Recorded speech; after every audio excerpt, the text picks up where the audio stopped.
Bueno, entonces vamos a ver el tema de las complicaciones que podemos llegar a encontrar con nuestros pacientes, ya que no es nada más que nada más lleguemos, funcionemos y ya está, ¿sale? Entonces, ocupa una técnica y ocupa llevar los procedimientos adecuadamente, ya que no es nada más picar por picar, ¿verdad?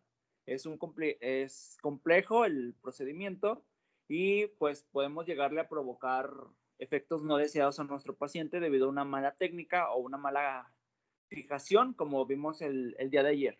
Entonces, como ustedes vieron, los diferentes tipos de materiales influyen también para poder llevar el procedimiento adecuadamente. Lo ideal es que tuviéramos el material necesario para poder trabajar, ¿de acuerdo? Entonces, aquí en la imagen superior podemos ver los diferentes tipos de Tegaderm que existen en el mercado para cada paciente, pero pues no lo tenemos generalmente. Nos dan una tela adhesiva, un micropor y ya listo. Si tú quieres, pues tienes que comprarlo y tienes que poner de tu bolsillo para poder tener estos materiales. Esto pasa en el sector público. En el sector privado, pues sí tenemos todos este tipo de materiales, pero pues esto obviamente pues se lo van a cobrar al paciente o al cliente. Pero en el caso del sector público, lamentablemente, pues no se lleva una gestión adecuada y las autoridades, pues ellos gastan en lo menor posible en insumos, ¿sale? Ellos tratan de ahorrar y pues no se dedican o no dan prioridades y pues una prioridad es los accesos venosos porque una supervisión nos va a marcar lineamientos según la norma oficial y nos van a exigir independientemente del material que tengamos. Entonces ellos evalúan cuántas infecciones tenemos dentro de nuestros accesos venosos y en base a esa nos dan una calificación, pero no nos dan ni nos proporcionan el insumo necesario. Entonces, pues lamentablemente es una situación que pasa. Entonces, aquí, como yo les mencioné, ya cuando ustedes trabajen, pues ustedes deciden de qué lado, si están del lado público, pues no van a batallar, van a tener este tipo de insumos, pero si están en el sector público, aquí ya va a ser cuestión de ustedes de que decidan de qué manera trabajar, ¿de acuerdo? Porque podemos tener una muy buena técnica, podemos realizar las medidas de asepsia que son necesarias, pero a lo mejor no tenemos el material que ocupamos y muchas veces pues son por cuestiones económicas de la institución que no puede proveernos de esto, cosa que pues no debería de pasar. Y bueno, después de que nosotros colocamos una vía intravenosa y ya la fijamos correctamente, tenemos que comprobar que estemos en vena, ¿sale? Y bueno, puede llegar a pasar que cuando nosotros funcionemos no estemos en una vena y que accidentalmente funcionemos una arteria. ¿Puede llegar a pasar? Sí. ¿Pasa? Sí. No tan frecuente, pero ha pasado. Generalmente cuando nosotros estamos buscando venas y a lo mejor nos equivocamos y sin querer funcionamos una arteria, cosa que no debería de pasar. ¿Cómo sabemos si estamos dentro de una arteria? Si nosotros abrimos nuestro acceso venoso de nuestro normogotero, microgotero, la presión y la fuerza de nuestra arteria le va a ganar al de nuestro equipo. Por lo cual, aquí sí como se ve en la imagen, que podemos ver, bueno, aquí está extrayendo sangre, pero supongamos que es un equipo de venoclisis, le va a ganar el retorno venoso a nuestro equipo, por lo cual, en cuanto ustedes abran la solución, se va a llenar todo su equipo, se va a llenar de sangre, ¿sale? Y recuerden que la sangre arterial es con un color más rojo, más claro, ¿sale? Que el venoso, ¿sale? El color de la sangre venosa es más oscura y el color de la sangre arterial es más claro, es más fuerte, ¿de acuerdo? Y en cuanto ustedes abran su equipo, le va a ganar la fuerza y van a ver cómo todo su equipo se va a llenar de sangre, porque si ustedes lo abren, van a ver este flujo sanguíneo por la fuerza del pulso que tiene su paciente, ¿de acuerdo? Entonces, esa es una de las formas en las que nos damos cuenta si accidentalmente lo colocamos en una arteria, ¿sale? Otra es el tener retorno sanguíneo, ¿sale? ¿Cómo sé? Yo cuando abro mi solución va a estar a un goteo que yo establezca. Si yo abro mi equipo y bajo mi solución por abajo del corazón de mi paciente, vamos a ver este retorno sanguíneo como se ve en el equipo. ¿Ven que hay una coloración de sangre? Es porque al estar por abajo del nivel del corazón, por gravedad, la sangre va a fluir hacia el equipo, lo cual nos demuestra que estamos en una vena. La diferencia entre la vena y la arteria es que no ocupo yo bajar mi equipo de solución o no ocupo aspirar con una jeringa para encontrar esta sangre, ¿sale? Con la arteria sale solita por la pura fuerza de mi arteria. Y por la vía venosa se necesita un efecto por gravedad, ¿de acuerdo? ¿Por qué? Porque muchas veces podemos decir que nos guiemos por el dolor, pero ¿qué pasa si tenemos un paciente que no está consciente? Pues no nos va a decir si le duele o no le duele. Otra es que no tengamos o no presentemos resistencia cuando está pasando nuestra solución, ¿de acuerdo? Debe de estar goteando de acuerdo a lo que nosotros establezcamos con nuestro equipo. Si no gotea, cuando yo coloqué mi vía intravenosa, puede ser que o no lo he abierto todas las llaves de mi vía o algo está ocluyendo. Puede ser que sea el paciente por posición. Un ejemplo, cuando funcionamos, que ya les dije que no debe de ser en los pliegues, pues si el paciente dobla la mano, puede llegar a doblar nuestro catéter y no pasa. Otra es que no estemos dentro de una vena y a lo mejor cuando fijamos se pudo llegar a mover por estar en una vena muy superficialmente. Ya lo vieron ustedes con su torniquete, que es muy fácil que lleguemos a irnos más profundo, reventar esa vena, o podemos estar muy superficialmente, con lo cual no pasaría o existiría una obstrucción. Esto cuando nosotros acabamos de canalizar, ¿vale? Ya después de que tiene varios días el equipo, puede ser la obstrucción por otro tipo de causas, sale como desde un coágulo hasta la generación de cristales por a lo mejor una mala dilución o combinación de medicamentos. Entonces, debemos de comprobar no estar en una arteria, debemos de comprobar que exista un retorno venoso, que no exista dolor en mi paciente, o que es otro indicador, si le duele al paciente, puede ser que si solamente es solución fisiológica, pues que nosotros no estemos vía intravenosa, ¿sale? Por lo cual no debemos de tener ni resistencia, debemos de tener un retorno venoso y debemos de cerciorarnos de no estar en una arteria, que es poco común, pero sí puede llegar a pasar.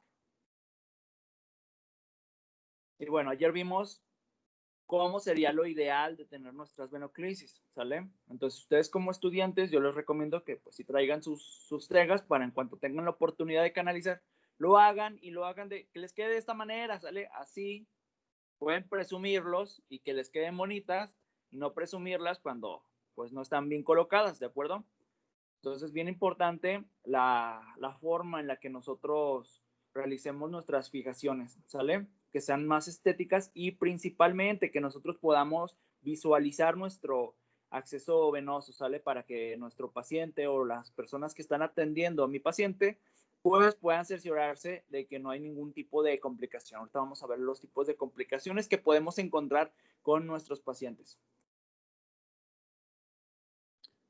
Ustedes deciden qué trabajo quieren hacer, ¿sale? Y bueno, una de las complicaciones que podemos encontrar es la flebitis, que es la aparición de fenómenos inflamatorios en la pared endotelial de los vasos sanguíneos que suelen acompañarse de formación de trombos. Aquí podemos ver unas imágenes de cómo están este tipo de flebitis. En la imagen derecha podemos ver cómo está todo el trayecto de mi vena que está inflamada.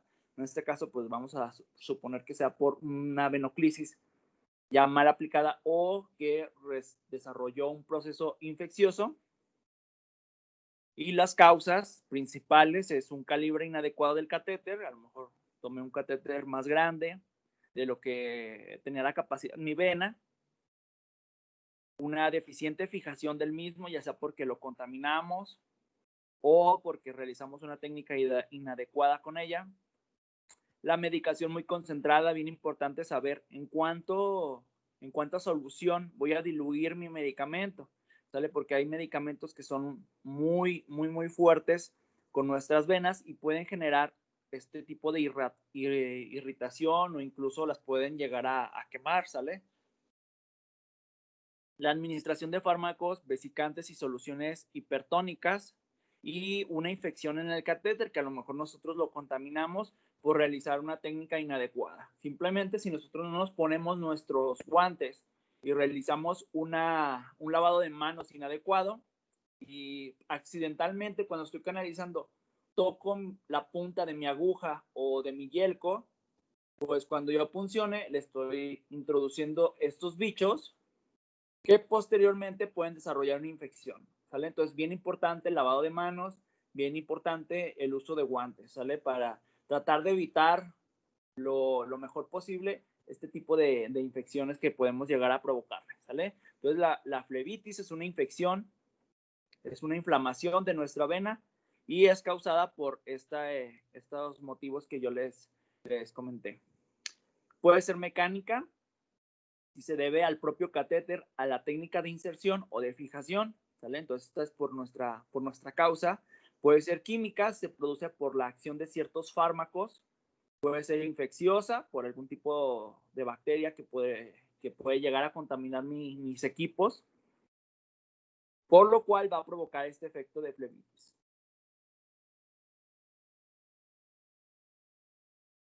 Y bueno, ¿cómo vamos a evaluar esto? Bueno, ahí existen varias tablas que se establecen para saber cuándo nosotros retirar una avenoclisis, ¿sale? Entonces, hay que tratar de cuidarlas lo más posible, pero en caso de que ya lleguemos a encontrar estos datos, pues tenemos que retirarlas. Por ejemplo, aquí en esta tabla nos marca, no hay síntomas, grado 0. A partir de 3, yo ya la tengo que retirar. Si existe eritema en el sitio de inserción o sin dolor, ahí está un punto. Si existe dolor en el sitio de inserción con eritema o edema, ya se está inflamando.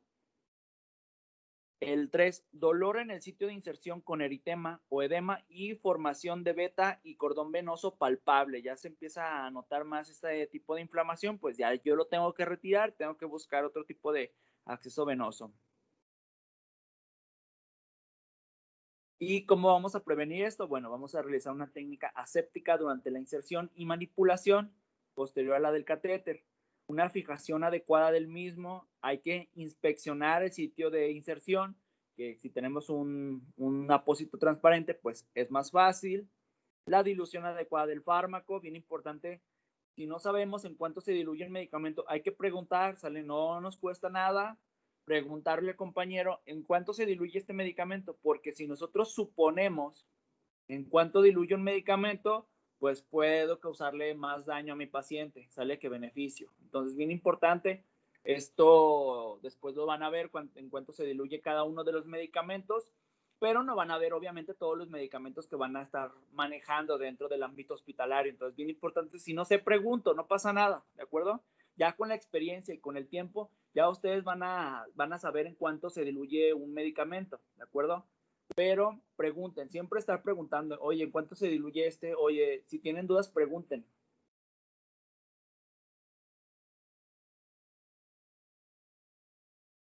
Otra situación que puede pasar, como yo les mencioné, pues la trombosis, que es el desarrollo de un trombo en el interior de un vaso sanguíneo.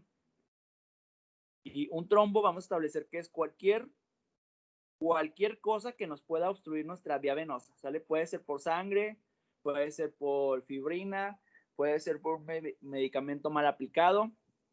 Causas: el roce de la punta del catéter con la pared de la vena, lo que ocasiona agregación plaquetaria, es decir, estas plaquetas van a obstruir mi vena, por lo cual va a provocar esta trombosis.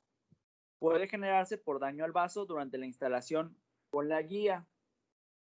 Manifestaciones: endurecimiento del vaso sanguíneo con sensibilidad extrema de la presión. El área circundante a la presencia del trombo se encuentra con eritema, caliente al tacto. Ustedes van a tocar su la zona donde colocamos la venoclisis y van a notar ese cambio, ese aumento de la temperatura, porque esa vena está obstruida. Y bueno, ¿qué tenemos que hacer? Vamos a retirar el catéter, ¿sale? Y podemos elevar el miembro donde, o la zona, generalmente en el caso de que fueran las piernas, que la trombosis puede ser no solamente por una venoclisis, sino por otro tipo de causas, pues hay que realizar una elevación del miembro para que por gravedad empecemos a ayudar a que esta inflamación vaya disminuyendo. Y otra medida para disminuir el dolor y la inflamación va a ser la aplicación de calor húmedo, ¿sale? Y como les decía, cuando lo colocamos nosotros en los miembros inferiores, las posibilidades de trombosis son mayores, ¿de acuerdo? Por esto, nosotros en los adultos no debemos de colocar estas vías. Otro tipo de pacientes que generan este tipo de trombosis son los que tienen traumatismos o choques o que son atropellados y que tienen fracturas de los miembros inferiores. Por el mismo trauma pueden generar coágulos que estos pueden llegar a obstruir y provocar trombos, ¿sale? Otra es la infiltración, que es la salida inadvertida de solución irritante al tejido celular subcutáneo. Aquí es que nosotros cuando puncionamos accidentalmente rompemos la vena y ya no estamos dentro de vía intravenosa, sino que nos quedamos a lo mejor en vía subcutánea. Y aquí el paciente va a referir dolor inmediatamente, o no va a pasarlo solución, o cuando nosotros pasemos solución o medicamento, el paciente va a referir dolor. Va a referir dolor porque ya no estamos dentro de la vena, ¿sale? Entonces, aquí mucho cuidado. Lo malo es que muchos pacientes no les refieren a este dolor, muchas veces porque tienen una muy buena tolerancia al dolor o piensan que es normal que duela cuando nosotros aplicamos los medicamentos y no les dicen. Y muchas veces pues no nos cercioramos de que no exista esta infiltración y es muy frecuente que pase esto, por ejemplo, con los bebés, que como ellos no se quejan, pues la infiltración se va generando. Las causas, una mala sujeción del catéter, ya sea cuando le estoy realizando la fijación y que accidentalmente voy a mover mi venoclisis y la puedo llegar a zafar, o realicé una técnica inadecuada, o tengo materiales deficientes, por lo cual el niño o la persona en cualquier momento, en cualquier accidente que a lo mejor su equipo se le llega a atorar dentro de su bata o dentro de su entorno, pues puede llegar a mover la venoclisis, por lo cual se va a infiltrar el paciente con la aplicación del medicamento. Y recordemos que, por ejemplo, tenemos normogoteros, microgoteros como el que vimos ayer, pero ¿qué pasa cuando tiene un equipo de bomba? Un equipo que automáticamente le está proporcionando el flujo, ¿sale? Entonces, este no va a parar, por la fuerza de la máquina va a estar pasando la solución y a veces se tarda en marcar que hay una oclusión, ¿de acuerdo? Entonces, va a estarle pasando flujo hasta que paremos la máquina. Ese es el riesgo de estas. Otra es la irritación por medicación. Hay medicamentos que son muy corrosivos. Por ejemplo, cuando aplicamos medicamentos de alto riesgo, como electrolitos, que son muy irritantes para nuestras venas, por lo cual pueden llegar a deteriorarlas tantos que se lleguen a infiltrar los pacientes. Estas venas ya dejan de funcionar y se queda en el paciente, se queda en la cavidad, por lo cual es muy peligroso. Y las manifestaciones es un edema, una infiltración, una inflamación. Se va a ver cómo tiene esta solución en el tejido subcutáneo. Esta zona va a estar fría por la cantidad del líquido que va a estar en esta zona. Va a generar dolor, que ya les dije, pues el dolor muchas veces el paciente va a estar inconsciente y pues no lo va a poder referir. Vamos a encontrar palidez en la piel. Y las intervenciones va a ser identificar el grado de complicación utilizada. Y aquí les dejo una tabla en la cual, igual a partir de 3, pues ya tenemos que quitarlo. Entonces, ante cualquier signo que nosotros detectemos de que está infiltrado, hay que retirarlo y buscar otra vía. Y aquí les pongo un ejemplo de un paciente infiltrado, se vería su mano con estas características. Pueden ver el edema, o sea, ese aumento del volumen del brazo porque la solución estuvo pasando. Y muchas veces pasa este tipo de cosas y nadie se da cuenta. El paciente a lo mejor está inconsciente o no lo menciona. A veces está el familiar y también nunca se da cuenta, piensa que es normal. Y pasa mucho con los equipos de bomba, en el cual la solución sigue avanzando, nunca marca que hay resistencia y sigue pasando la solución aunque ya no esté en la vena. Entonces este brazo, vean las características que tiene, el tamaño que tiene esta mano de la cantidad de solución que está reteniendo. Y bueno, ¿qué vamos a hacer? Pues vamos a elevar la extremidad para que por gravedad este líquido se vaya absorbiendo. Vamos a aplicar calor para favorecer la reabsorción. Aquí colocarle compresas. Podemos llegar a vendarla con compresas para que este líquido pues se vaya absorbiendo, ¿vale? Lo malo y lo delicado es que a lo mejor estemos aplicando medicamentos que son muy corrosivos y si se quedan en estas cavidades pueden llegar a generar hasta quemaduras, ¿de acuerdo? Entonces, bien importante y estar supervisando sus vidas. Entonces, imagínense este paciente cuántas horas duró para que se dieran cuenta, porque vean el tamaño de estas manos. Imagínense con un bebé, con un pediátrico. Entonces, es bien peligroso y hay que estar cerciorándonos de que estemos en vena. ¿Y cómo lo vamos a prevenir? Pues con una fijación correcta. Y controlar las medicaciones irritantes, verificar siempre en cuánto se diluyen. Conocer el tipo de concentración de la medicación a infundir, adecuándolo al calibre y a la vía de administración. Muchas veces tenemos calibres que no son adecuados, que son más pequeños, y por darle más presión a estos, los podemos llegar a reventar en nuestras venas. Entonces, bien importante ser conscientes del calibre que tenemos con nuestros equipos para que sean adecuados a lo que nosotros vamos a infundir. Entonces, si yo le coloco un yelco de bebé, yelco 24, a un adulto, pues no me va a aguantar ese yelco, no me va a durar nada. Extravasación, que es la salida inadvertida de solución vesicante a los tejidos circundantes, muy parecido a la infiltración. ¿Cómo lo vamos a detectar? Vamos a notar piel fría, vamos a notar edema, dolor, sensación quemante. Las intervenciones, pues vamos a detener la infusión, vamos a parar nuestra solución porque muchas veces va a seguir aplicándose. Vamos a aspirar a través del catéter el líquido infundido en caso de que sea un medicamento o una solución muy corrosiva, en el caso de los electrolitos. Vamos a elevar la extremidad para tratar de que este edema vaya disminuyendo. Vamos a valorar la circulación local y vamos a considerar de ser necesario la administración local de un antagónico en el caso de que apliquemos un medicamento que puede generarle un daño en los tejidos a mi paciente. Y las causas, otra vez, sujeción inadecuada, la fragilidad de las paredes venosas, que colocamos un gel por arriba de lo que necesitaba mi paciente, la irritación al administrar medicamentos o soluciones hipertónicas.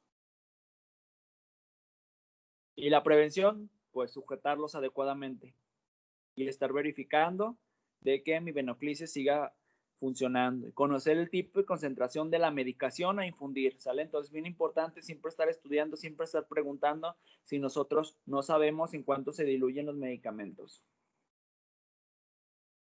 Hematomas, que esto también es muy común, que es la acumulación de sangre en un tejido por ruptura de un vaso sanguíneo, y esto es frecuente con los pacientes multipuncionados por una técnica de canalización incorrecta, calibre inadecuado. A lo mejor yo me sentía yo calculé que si yo le colocaba un Yelco 16 a mi paciente, iba a entrar en vena, me iba a funcionar, y a lo mejor esas venas pues no eran lo suficientemente grandes, no tenían el calibre suficiente como para soportar estos calibres, y pues las trueno, las reviento estas venas.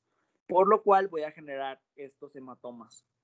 O me moví o el paciente se movió accidentalmente y reventó esta vena, entonces voy a provocar este tipo de hematoma, que pasa muy frecuentemente con los adultos mayores. Sus venas son muy frágiles y a lo mejor hasta el primer piquete le doy y reviento la vena.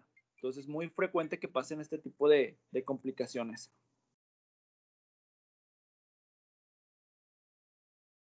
Y pues, ¿cómo lo vamos a evitar? Evitar la manipulación excesiva. Si yo a lo mejor ya funcioné y no me dio sangre inmediatamente, no puedo estar manipulando por mucho tiempo, ya que puedo reventar la vena, ¿sale? Más en los adultos mayores o en los niños. Los adultos tienen un poquito más de tolerancia, pero tampoco voy a estar ahí 10 minutos hasta que me dé, ¿de acuerdo? Porque al final de cuentas lo único que estoy haciendo con mi aguja pues es causarle más daño y puedo reventar la vena accidentalmente. Valoración correcta durante la selección del sitio de inserción, muy importante, saber dónde voy a colocar mi venoclisis. Y respetar la elección distal a proximal en los miembros torácicos, ¿sale? Bien importante que vamos a empezar de lo más distal a lo más proximal.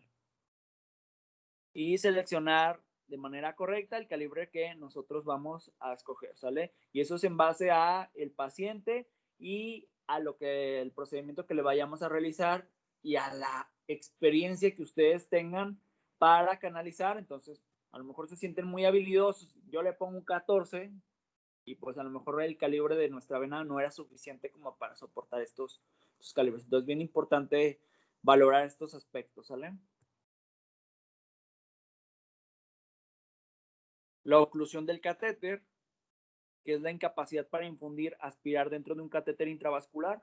Aquí nuestra solución no va a pasar o nos va a marcar oclusión nuestra bomba y puede ser por diferentes tipos. Obstrucción mecánica, y a lo mejor si estamos en pliegue y mi paciente doblar su mano, pues ya no me va a pasar. Por algún trombo, a lo mejor por alguna situación de nuestro paciente, por ejemplo, en un paciente con trauma puede llegar a generarse un coágulo que puede llegar a taparlo. A lo mejor una mala dilución de los medicamentos, que por ganar tiempo yo mezclé medicamentos y no se debían de mezclar, entonces estos se cristalizan y no nos damos cuenta y pasamos el medicamento y ya se queda en nuestro equipo de venoclisis y esto pues va a tapar mi equipo. Otra muy importante es que, por ejemplo, los pacientes que nuestro equipo se debe de cerrar siempre que el paciente vaya a algún procedimiento que ya no vaya a estar bajo supervisión, tenemos que cerrar nuestro equipo. Y pasa muy frecuentemente que el paciente a lo mejor quiere ir al baño y no le avisa a nadie, se baja el paciente, él agarra su solución, la agarra, se la lleva, va al baño y pues ¿qué va a hacer con la solución? La va a dejar en el piso. Cuando la deja en el piso, ¿qué va a pasar, Fernando?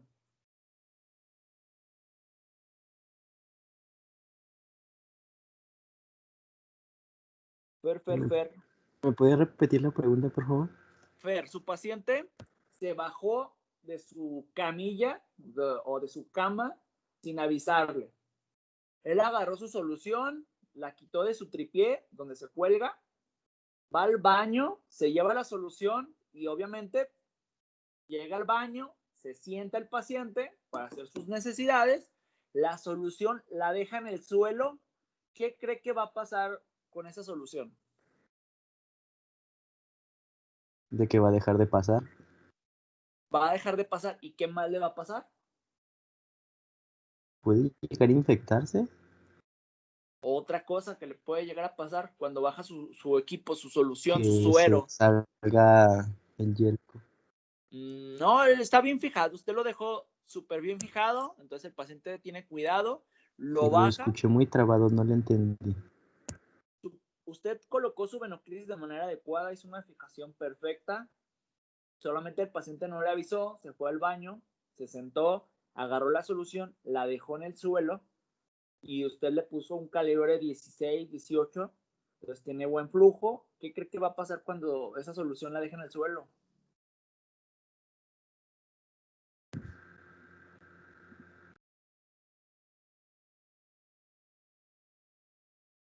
Profe,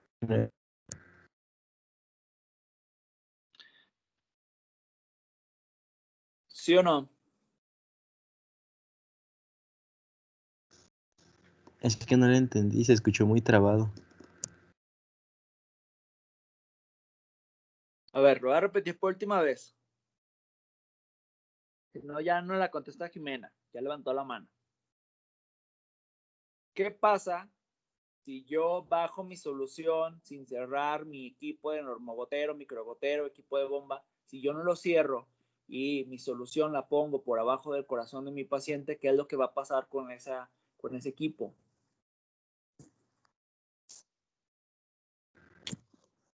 Va a haber obstrucción, no va a formar coágulo porque se va a bajar.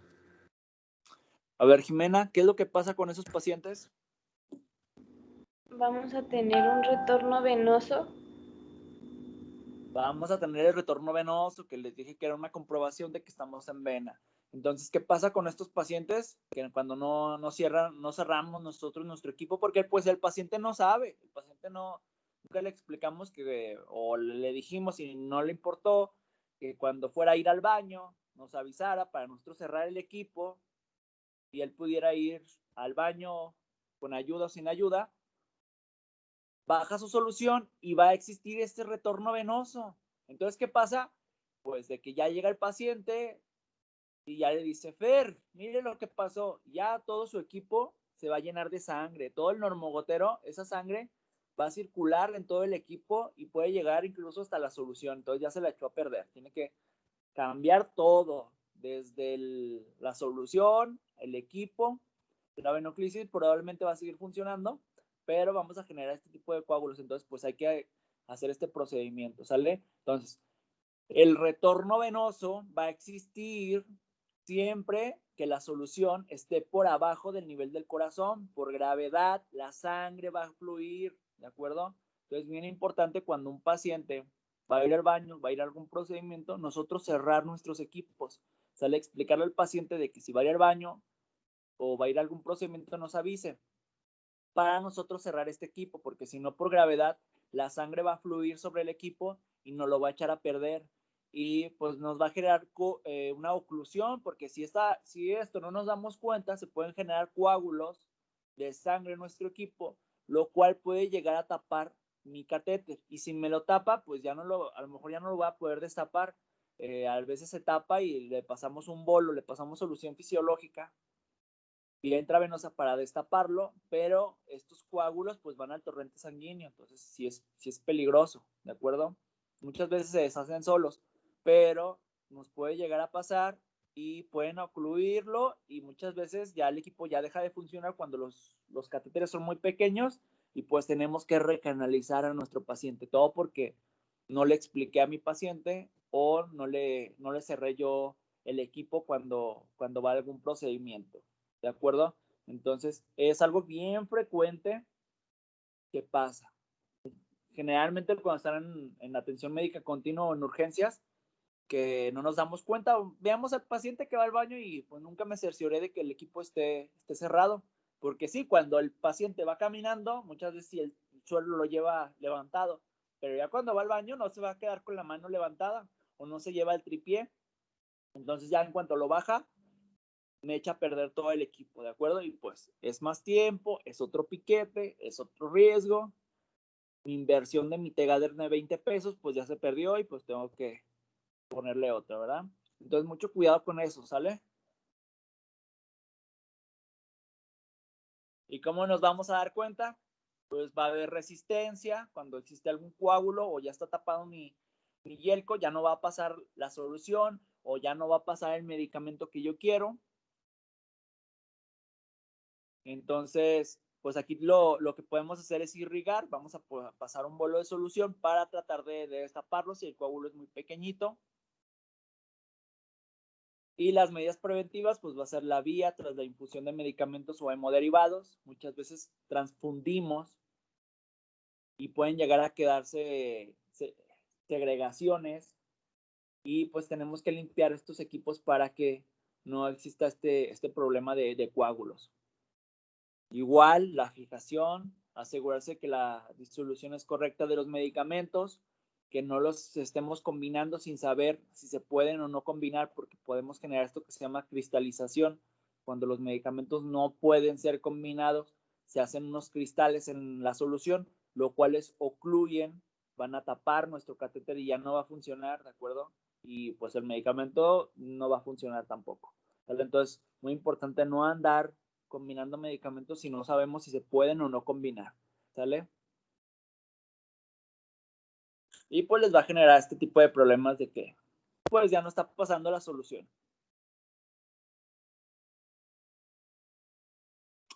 el embolismo aéreo.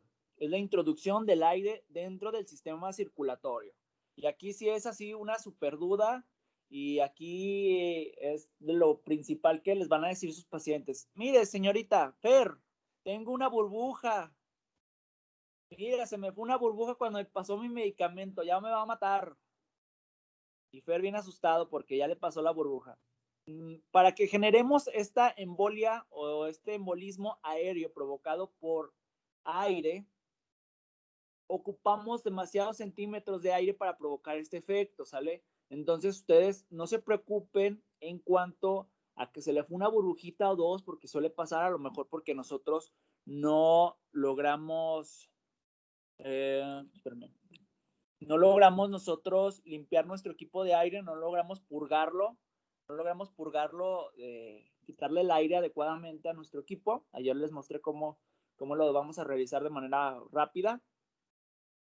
Y se pueden ir burbujas de aire, pero estas no son peligrosas para nuestro paciente. Ocupamos, imagínense, para provocar este efecto de 20 a 70 centímetros para provocar este tipo de efecto. Entonces, con una burbujita, dos burbujitas, no le vamos a causar un efecto. Entonces, ¿cómo se lo provocaremos? Que yo le pase una jeringa de 20 centímetros, de 20 mililitros de puro aire. Entonces, es muchísimo aire lo que se ocupa con un equipo de venoclisis para causar este efecto. Entonces, una burbujita, dos burbujitas que se nos puedan ir, no le va a afectar al paciente. No ocupamos quitarle la venoclisis y realizar todo el cambio. No, aquí no es tan necesario.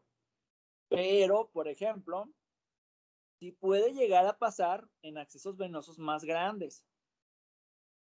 Y aquí les pongo unos ejemplos. Como pueden ver en las imágenes, son equipos que se realizan para hemodiálisis, ¿sale? Aquí les voy a poner el ejemplo en un servicio de hemodiálisis. En la imagen inferior izquierda podemos ver un catéter. Este catéter se llama Permacat. Sirve para hacer las hemodiálisis, que es el tratamiento para la insuficiencia renal, y se realiza por una máquina que aquí como podemos ver en la imagen inferior derecha, la tercera imagen. Esta máquina lo que hace es que saca la sangre de mi paciente, la pasa a un filtro, la cual limpia las toxinas de mi paciente, hace la función renal, pasa por estos filtros y regresa a mi paciente. Por eso pueden ver en la imagen inferior izquierda cómo tiene dos líneas, ¿sale? Una arterial y una venosa. Entonces, por una sale mi sangre que no está contaminada o mi sangre que tiene toxinas. Sale esta sangre con toxinas hacia mi filtro, se limpia por medio de la máquina, del proceso de la máquina que hace mi función renal, y regresa por la otra vía a mi paciente. Esta sangre ya está limpia de toxinas, ya está liberada. Y en la imagen central podemos ver una fístula, ¿sale? Que es como la imagen que les mostré el día de ayer, que es una arteria y una vena fusionadas para que yo, por medio de dos agujas, funciona mi paciente, ya no va a ocupar un catéter como el de la imagen de la izquierda, y con estas, una me va a absorber, me va a sacar la sangre de mi paciente y la otra me la está regresando, ¿sale? Una arterial y una venosa, y como lo reconocemos por los colores, ¿sale? Como pueden ver el color de esta sangre, vean el color y la intensidad que tienen. Entonces, una está sacando la sangre a mi paciente, sangre con toxinas, y el de la derecha me lo está regresando. Me está regresando mi sangre ya limpia, libre de toxinas. Aquí sí puede llegar a provocarse un embolismo aéreo. ¿Por qué? Porque los calibres de estos catéteres, ya sea el de la fístula o ya sea como el acceso del Permacat, funcionan a presiones muy grandes, a presiones de 300, 400 mililitros por minuto. Entonces, una presión muy fuerte. Estamos pasando demasiado rápido, estamos pasando a una velocidad aumentada nuestra sangre. Entonces, estas máquinas manejan presiones muy altas, por lo cual puede llegar a pasar de que no se nos pasan 20, se nos pasan hasta 100, 120 mililitros de puro aire si llegamos a cometer un error, porque estas máquinas son muy sensibles. Entonces, pasaba, por ejemplo, en el servicio de hemodiálisis, que a lo mejor una cámara no se llega a cerrar bien y absorbe el aire, y todo nuestro equipo, como pueden ver en la imagen de la derecha, todo lo que se ve, todas estas mangueras que se ven con sangre, se llenaban de aire y la máquina sigue funcionando y sigue aventando aire hasta que llega al sensor. Entonces, le pasa aire al paciente y aquí sí podemos llegar a provocar un embolismo aéreo, ¿de acuerdo? Por la presión que me manejan estas máquinas. Entonces, bien importante establecer cuánto es los centímetros que ocupamos para provocar este embolismo aéreo. Y sí puede llegar a pasar, o muchas veces a estos equipos se tienen que limpiar con la solución fisiológica, tenemos que limpiar, tenemos que liberar, regresar esta sangre a mi paciente, y a veces no se daban cuenta o pasaba alguna situación en la que no se cerraba adecuadamente el equipo de solución, se vacía la solución fisiológica o la solución que tenía mi paciente o el medicamento y empieza a succionar aire la máquina. Y este aire puede llegar a mi paciente. Entonces, aquí en este tipo de catéter sí podemos llegar a provocar este efecto, ¿sale? Pero con un equipo de venoclisis no va a ser tan fácil que lo hagamos. No creo que a alguien le vaya a pasar 20 centímetros de puro aire a su paciente, ¿verdad? Y bueno, ¿qué tenemos que hacer cuando nos llegara a pasar esto? En caso de que tuvieran este tipo de situaciones, pues vamos a retirar la perfusión para que no siga pasando aire. Vamos a colocar a nuestro paciente en posición Trendelenburg, que es esta. Vamos a inclinar los pies de mi paciente. Vamos a proporcionarle oxígeno a mi paciente porque él va a sentir la necesidad de aire, ¿sale? Necesita oxígeno. Entonces tenemos que tener mucho cuidado cuando les van a ir ustedes a hemodiálisis. Posteriormente, cuando estén en hospitales, esperemos cuando ya todo esté normal. Y, por ejemplo, en el hospital 2 está el servicio de hemodiálisis y van a ver este tipo de servicios. Espero no les toque este tipo de complicaciones, pero es algo que se puede llegar a presentar y es una complicación que se puede generar cuando estamos en el manejo de estos pacientes, ¿sale? Entonces es bien importante saber lo que tenemos que hacer, tratar de evitar que se siga pasando aire a mi paciente, colocarlo de manera adecuada en esta posición Trendelenburg, ¿sale? Vamos a inclinar, en este caso los pacientes, si no lo han visto, están dentro de unos sillones que se pueden reclinar, de acuerdo, ellos no están dentro de una cama, están en unos sillones reclinables, entonces le podemos dar este tipo de posición y le vamos a proporcionar oxígeno a nuestro paciente, ¿sale?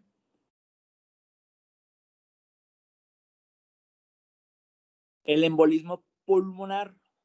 Un émbolo, recordemos que es cualquier tipo de obstrucción que se pueda alojar en mi vía intravenosa.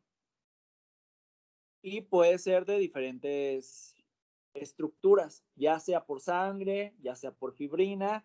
Y yo les puse un ejemplo en el cual un estudiante no reconoce o no sabe cómo pasarle un medicamento vía oral, una tableta a un paciente y lo muele y lo pasa vía intravenosa.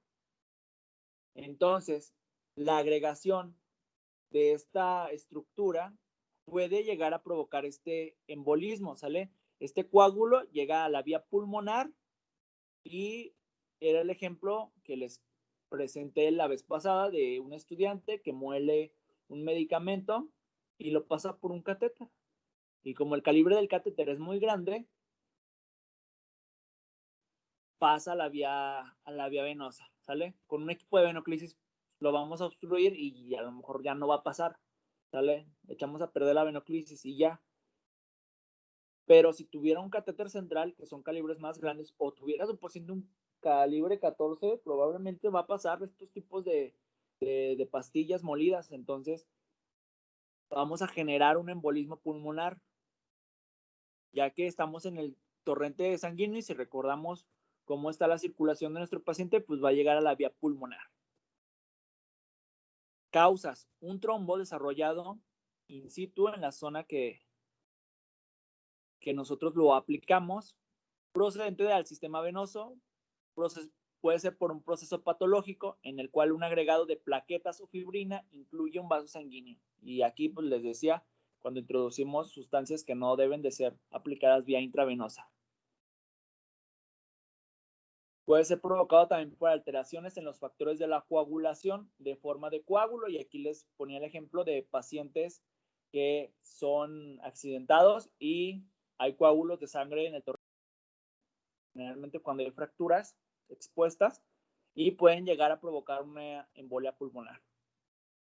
Y otras por las burbujas de aire, que ya les dije que ocupamos alrededor de 20 cc en adelante, pueden ser hasta 70, 110 para provocar este embolismo. ¿Qué manifestaciones va a dar su paciente? Disnea, dificultad respiratoria, va a tener dolor o va a manifestar dolor pleurítico, va a querer expectorar, va a estar tosiendo y va a generar hipoxemia o hipocapnia. Y pues, ¿qué tenemos que hacer? Retirar la vía venosa, administrar heparina o agentes fibrinolíticos en el caso de que sepamos de que sea por esta causa. Y pues vamos a tenerle que aplicar oxígeno suplementario a nuestro paciente. Otra complicación son las infecciones. Aquí podemos ver diferentes tipos de catéteres en el cual hay un proceso infeccioso debido a que no se realiza una buena asepsia, o generalmente cuando el paciente ya está en su casa y no se realiza un lavado adecuado. En la imagen de la izquierda les puse otra vez un catéter Permacat, pero esto aplica igual para las venoclisis, porque pues, los pacientes se pueden llegar a despegar las fijaciones o se van a bañar y muchas veces no se toman las medidas preventivas y se empiezan a mojar estos tipos de fijaciones. Imagínense con la tela adhesiva, si se nos llega a mojar cuando nos bañamos, esta humedad puede generar bacterias que van a infectar mi catéter. Y aquí les pongo el ejemplo de la imagen inferior de un catéter Permacat. El paciente está cubierto con gasas, con Tegaderm, y así se va a su casa y pues se le pide que se bañe a jicarazos con una bote, que tenga mucho cuidado de que estos no se lleguen a mojar. Ya les dije, tiene un Tegaderm, pero debe de cubrirse para que no se vaya a mojar.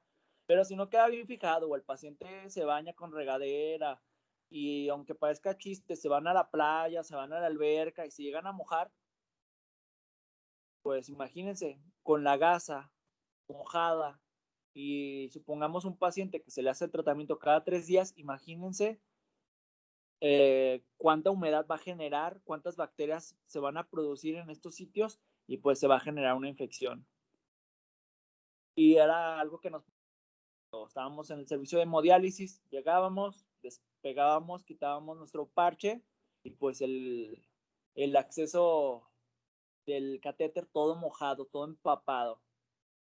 Entonces, es bien frecuente que se infecten este tipo de catéteres y aquí ya a lo mejor ya no es cuestión de nosotros, porque muchas veces nosotros cumplimos con todas las medidas, nuestra asepsia, nuestra buena fijación, pero el paciente también debe de tener cuidado de sus accesos venosos y debe de saber que es peligroso este tipo de infecciones. Entonces, estos catéteres se llegan a infectar, que los tenemos que retirar. Espérenme. ¿Qué pasó?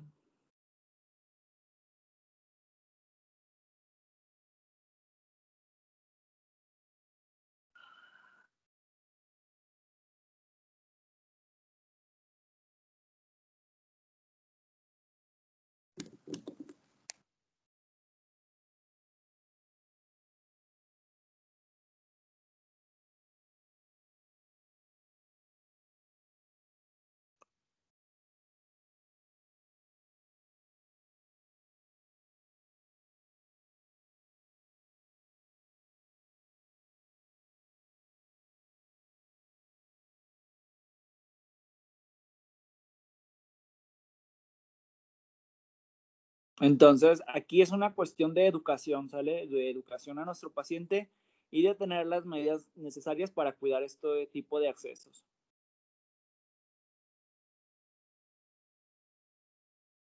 Y aquí podemos ver en la imagen derecha cómo hubo una infección de mi catéter y vean, ya está infiltrado mi paciente. Vean cómo están las proporciones de la mano de este niño, ya están todas inflamadas debido a que el líquido se estuvo quedando, no estuvo vía intravenosa y se empezó a acumular en su tejido. Y las bacterias se pueden llegar a anidar, pueden llegar a quedarse en las puntas de nuestros catéteres, por lo cual estas infecciones pueden ser muy peligrosas y muy difíciles de erradicar.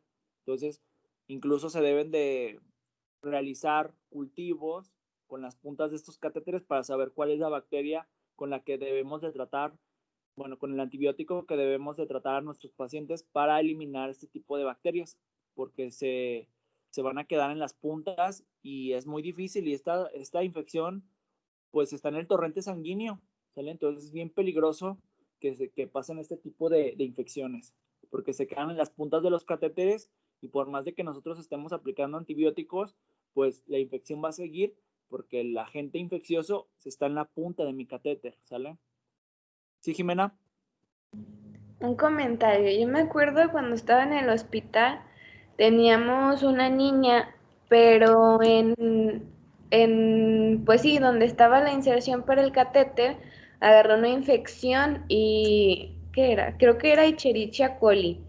Y los doctores decían que pues era por mala higiene, porque era una infección que por lo regular nada más se podía contraer pues si había comido algo, que cómo es posible que esa hubiera llegado ahí.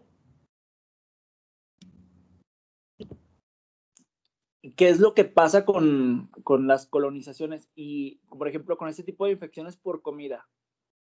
Pues que a lo mejor nosotros no tomamos las medidas necesarias y introducimos a lo mejor alimentos también a nuestra área de trabajo, o los pacientes o los familiares les llevan comida o las personas comen y no toman las medidas necesarias.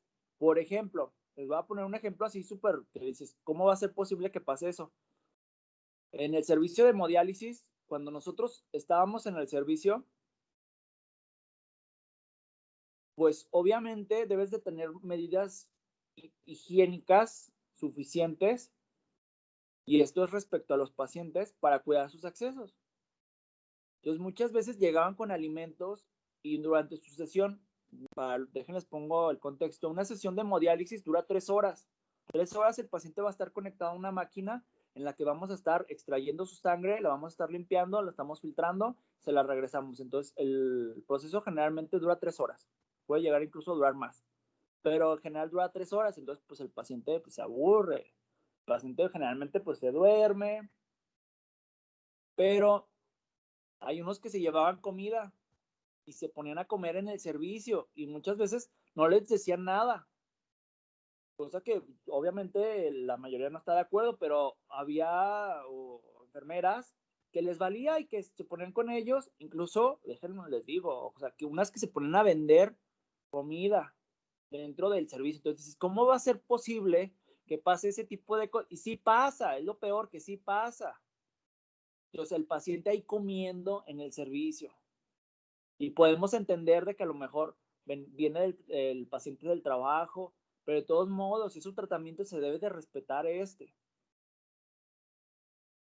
Entonces, estas cosas sí pasan y este tipo de infecciones son muy frecuentes. Muchas veces no son nuestra culpa, no es por nuestra fijación, no es porque tengamos el equipo no adecuado. A veces también es el paciente y la educación que nosotros le debemos de dar. ¿Sale? Estos accesos se van agotando, se van acabando. Estas infecciones empiezan a hacer resistencia a los antibióticos. Llega a haber un momento en el que ningún antibiótico es suficiente para este tipo de infecciones. Y son infecciones que se provocan dentro del hospital. Y el paciente no llegó por eso, llegó por otra causa. Pero al final, lo que termina afectando más al paciente es una infección provocada por estar dentro de un hospital, cosa que no debe de pasar. Entonces, las infecciones intrahospitalarias son frecuentes, pero muchas veces por una falta de educación al paciente. Y aquí pues nosotros debemos de educar y debemos que generar que el paciente tenga la conciencia de cuidarse. Les pongo estos ejemplos de los pacientes de hemodiálisis, en el que es un catéter que va directamente a su torrente sanguíneo, a su corazón, y aún así, sabiendo que ese acceso es el que te está permitiendo vivir y que te dicen, ten cuidado cuando te bañes, había pacientes que se iban a la playa. O sea, imagínense, nadar en la alberca con el catéter, el tegadero, por muy bueno que sea, puede llegar, con el simple movimiento lo puedes llegar a despegar y va a entrar agua. Y aquí pues no es culpa de enfermería. Y al final estos pacientes sufren. ¿Por qué? Porque se generan bacteremias, se generan infecciones muy fuertes en el que incluso el acceso, ya les dije, generalmente estas infecciones colonizan las puntas de los catéteres. Entonces ya no lo vas a poder quitar. La única forma de eliminarlo es quitarle su acceso. Y pues lo echamos a perder, porque de aquí a que le colocan otra vez su catéter, el paciente está sin riñón y se puede llegar a complicar el paciente. Igual con los accesos venosos con los niños. Entonces, bien importante nosotros ser conscientes y también educar al paciente de que debe de cuidarlo. Con los niños, bien importante educar al papá o a la mamá de que cuiden sus venoclisis, que son de oro, porque si no el niño se saca la venoclisis y después para encontrarle otra vía es bien difícil. ¿Sale? Vimos un ejemplo de un niño que le estaban canalizando hasta en el dedo, que llega a ver, se nos acaban las vías, se nos acaban los accesos y a veces no hay condiciones para colocar un catéter central, que sería lo ideal para nuestros pacientes. Pero también existe un mayor riesgo de infección.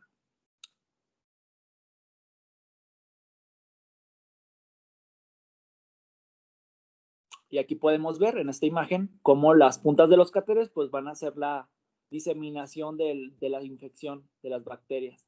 Entonces, bien importante que evitemos este tipo de infecciones por colonización. ¿Y qué es lo que pasaba con estos pacientes? Por ejemplo, los de hemodiálisis. Pues que ya a media sesión empezaban con escalofríos, comenzaban con picos febriles, empezaban a tener complicaciones como hipotensión, y pues son cosas que se lo provoca el mismo a veces. No siempre es culpa de enfermería o culpa del médico.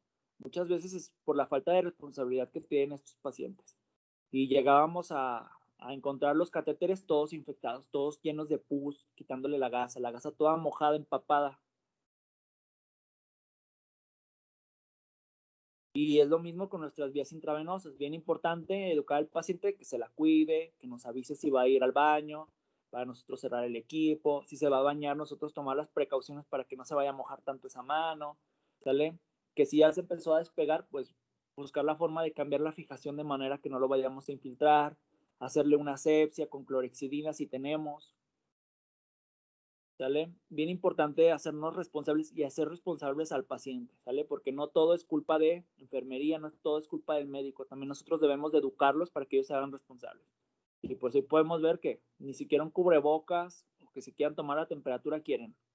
Entonces aquí hay mucha falta de conciencia.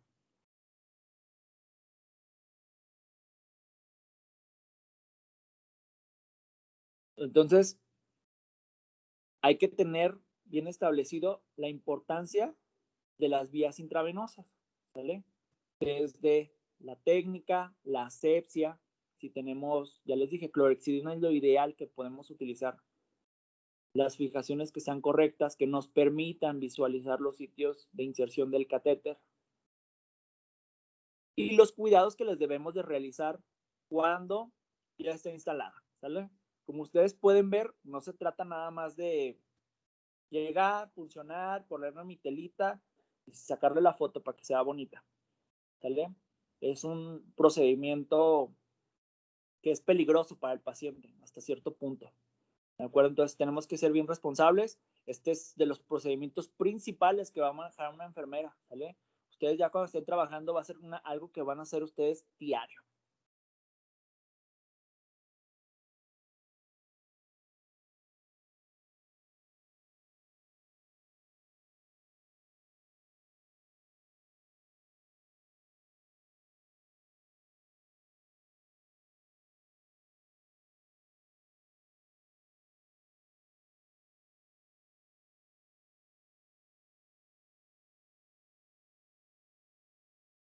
Espérenme, déjenme salgo de aquí.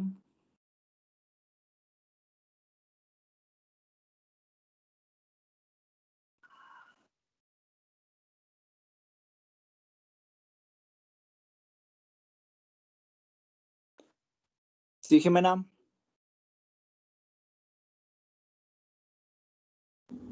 Ah, no, nada, se quedó arriba mi mano.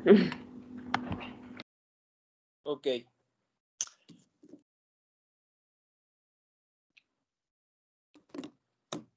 Dejo de grabar.